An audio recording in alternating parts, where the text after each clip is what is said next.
నోరేసుకుని పడిపోతే చాలు ఓ జర్నలిస్ట్ అయిపోతారు. ఇక ఓ పార్టీకి భజన చేస్తే చాలు ఛానల్ పెట్టేస్తారు. ఈ మాటలు రిపబ్లిక్ టీవీ అర్నబ్ గోస్వామికి సరిగ్గా సరిపోతాయి. బీజేపీ అండతో రిపబ్లిక్ టీవీ న్యూస్ ఛానల్లో managing director, editor in chief హోదాలో ఉన్న గోస్వామి గతంలో ఎన్డీటీవీ, టైమ్స్ నౌలో కూడా పనిచేశారు. ఫ్రాంక్లీ స్పీకింగ్ విత్ అర్నబ్ పేరుతో బాగా ఫేమస్ అయ్యారు. ఇక కేంద్రంలో బీజేపీ అధికారంలోకి రావడంతో అర్నబ్ పంట పండినట్లు అయ్యింది. తాను వేసిందే ప్రశ్న, తాను చెప్పిందే వార్త అన్నట్లుగా వ్యవహరిస్తున్నారు. 2 రోజులుగా అర్నబ్ గోస్వామి తీరు ఎన్నో విమర్శలకు తావిస్తోంది. ఇందుకు ప్రధాన కారణం ఇండిగో విమానాల ఆలస్యం, రద్దు అంశంపై గోస్వామి నిర్వహించిన డిబేట్. ఈ చర్చలో తెలుగుదేశం పార్టీ తరపున అధికార ప్రతినిధులు దీపక్ రెడ్డి, పట్టాభి వేరువేరుగా పాల్గొన్నారు. ఈ ఇద్దరి పట్ల గోస్వామి వ్యవహరించిన తీరు, ఈ ఇద్దరికి గోస్వామి వేసిన ప్రశ్నలు ఇప్పుడు కూటమిలో విభేదాలకు కూడా కారణమవుతుంది. అసలు అర్నబ్ ఏం ప్రశ్న వేస్తున్నారో కూడా తెలియకుండా నోరేసుకుని పడిపోతున్నారనే విమర్శలు కూడా వెల్లువెత్తుతున్నాయి.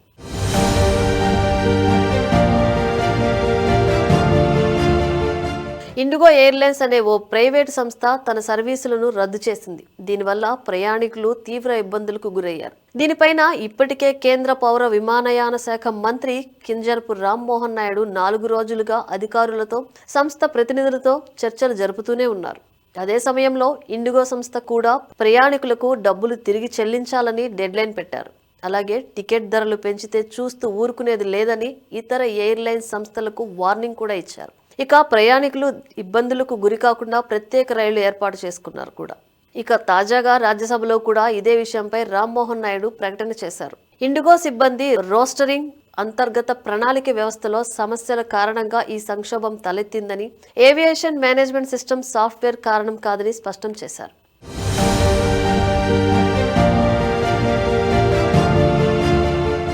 అయితే గోస్వామి మాత్రం డిబేట్లో పాల్గొన్న టీడీపీ ప్రతినిధులను పిచ్చి ప్రశ్నలతో సతాయించారు. 4 రోజులుగా రామ్మోహన్ రివ్యూలు చేస్తున్న విషయం మీడియాలో వార్తలుగా వస్తూనే ఉన్నాయి.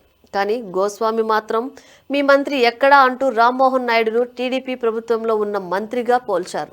కేంద్రంలో మోదీ సర్కారు ఉంది, అందులోనే రామ్మోహన్ భాగమనే విషయాన్ని మర్చిపోయిన గోస్వామి అసలు మంత్రి ఎక్కడా అని అడుగుతున్నారు.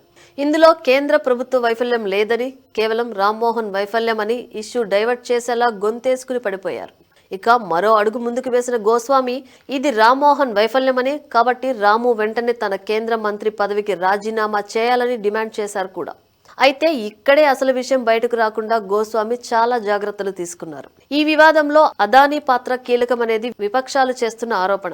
కానీ గోస్వామి మాత్రం అదేం తనకు తెలియదన్నట్టుగా నోటితో దాడి చేశారు. విమానాల ఆలస్యం, రద్దుకు బాధ్యత వహిస్తూ రామ్మోహన్ రాజీనామా చేయాల్సిందే అంటూ వింత వాదన తెరపైకి తీసుకొచ్చారు.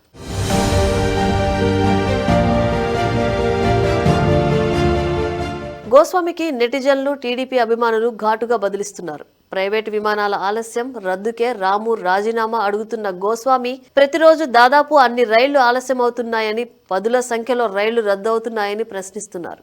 రైలు ప్రమాదాలు జరిగినప్పుడు రైల్వే శాఖ మంత్రి రాజీనామా ఎందుకు అడగలేదని నిలదీస్తున్నారు.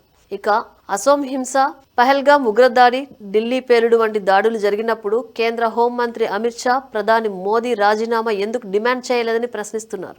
మోదీ సర్కార్ తీసుకువచ్చిన రైతు చట్టాలకు వ్యతిరేకంగా రైతులు రోజుల తరబడి ఢిల్లీ సరిహద్దుల్లో ధర్నాలు చేసినప్పుడు, దేశ రాజధానిని ముట్టడించినప్పుడు ఎందుకు రాజీనామా డిమాండ్ చేయలేదని టీడీపీ నేతలు, కార్యకర్తలు, అభిమానులు నిలదీస్తున్నారు. యువ మంత్రిపై అర్నబ్ గోస్వామి తప్పుడు ఆరోపణలు చేస్తున్నారని ఆగ్రహం వ్యక్తం చేస్తున్నారు.